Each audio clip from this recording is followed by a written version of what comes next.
A hidden underground military base in eastern Ukraine holds one of the country's most effective combat forces. Soldiers here change into civilian clothes when they step outside to avoid detection, and until now it was kept top secret. Today we go behind the scenes. This bunker was built within months and buried deep underground with wood and reinforced concrete. It has intelligence offices, a gym, a canteen, a security room to watch who comes in and out, a master control room, and more. But the most interesting room is labeled as classified, and almost no one knows what's behind that door. Lieutenant Colonel Arsen Dimitric, call sign Lemko, is the Chief of Staff of the 1st Corps Azov of the National Guard of Ukraine. Since summer, his unit has been fighting in the Donbas region, defending cities like Pokrovsk against a surge in Russian attacks.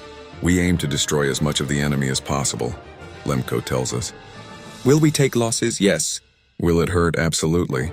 But if Russia advances, even more Ukrainians will suffer. He says Russia's main advantage is numbers, and their soldiers don't care how many people they lose.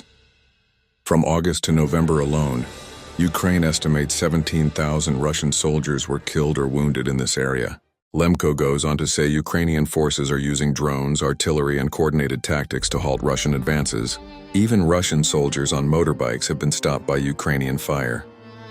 Lemko explains that their mission is simple: hit the enemy as hard as possible while others focus on separate operations, leaving diplomacy to negotiators. The Azov Corps fights over territory that, according to a draft U.S. proposed peace deal, might be handed over to Russia. But General Alexander Syrsky warns that surrendering land is unacceptable. For Lemko, the goal is clear: strengthen Ukraine's negotiating position by inflicting maximum damage. Diplomats do their work, we do ours, he says. Our job is to give as many advantages as possible to our negotiating team.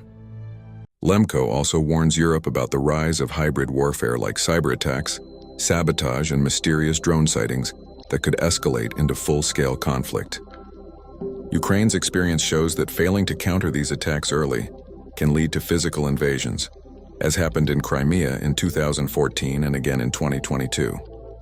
The Azov Corps continues its mission in the Donbas, operating from this hidden underground base. For Ukraine, every battle strengthens its hand at the negotiating table, but the risk remains high. Stay informed, stay prepared, and understand the realities of modern warfare. Subscribe to the Sentinel Brief.